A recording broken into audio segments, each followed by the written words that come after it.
Hey guys, it's Miss Vizzino, and I'm here with the promised watercolor tutorial, just some basic watercolor techniques. I'm talking very basics, okay? I'm going to show you a couple of little fun things that kids have enjoyed doing in the past, and hopefully it helps you and gives you some ideas for little touches that you can add to your own painting to make it a bit more interesting. Okay? First thing that we're going to talk about are the very simple first steps where we need to take our paintbrush, wet it, and put it into whatever paint pot we plan on using.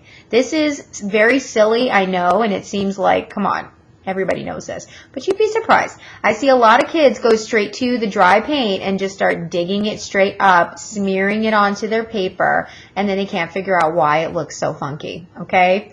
You have to add the water. This is not acrylic paint, guys. Okay, so we're going to go ahead and just continue doing that. I'm just going to add a little touch of water to any colors that I might want to use for this demonstration.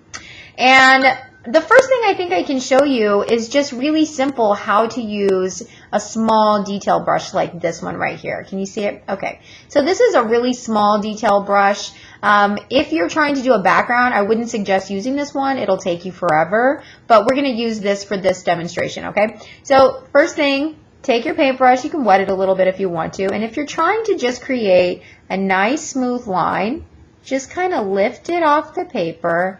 And I want you to practice just sort of swirling it and creating thinner and then thicker lines by applying pressure, okay? I know this seems really silly, but trust me, when you get to the part where you're trying to do small areas of color or you're trying to create delicate or detailed little pieces, it's really important that you just have a little bit of practice with using the paintbrush and not just smushing it onto the paper and creating a big mess. Okay, next thing is we're going to talk about the wet on wet technique. Now you remember we talked about that when I showed you a video, and basically all it is if you want to create a really nice flowy sort of appearance, especially if you're taking two colors together, what you want to do is you want to add, oh see, look at that, okay? That is going to make it flow across the surface of your paper, and it's just got a really beautiful look. I love this for backgrounds and other things that I'll do, especially when I'm doing my own pieces and I have collage. I love to create this kind of a look and then draw on top of it with acrylic pens or regular pen, and it just really is a fun little background, okay? Next thing we're going to do, since I'm going to let this dry and kind of have each one be its own demonstration, is I'm going to do the same wet on wet technique. I really want to make sure that it's nice and wet, but I'm also going to add, I don't know if you can see, but we have these little containers right here. One is filled with rubbing alcohol and the other is salt. Okay, so we're going to try these two different materials in a wet on wet area. Okay, so I'm going to go with red this time. I don't think I really did it. The wet on wet, sorry. Just kind of rushed it there. But we're just going to fill it up with some color. Okay, it's nice and flowy. And then on one part of it, I'm going to go ahead and I'm going to go with the alcohol first. I'm just going to dip my brush very carefully into it. And this is the effect that you get. Okay, when it touches the area with the watercolor, this is what you get. These odd little shapes. And that is just using a little dab of rubbing alcohol. You can just add a little bit of an interest to your picture, whatever you think. Okay? And the other thing you can do, and I'm just going to do it in the same area right here because I feel like, you know, there's still plenty of wet areas. You can take a little bitty pinch of salt and you can kind of put it into those really saturated areas and try to soak up some of that water.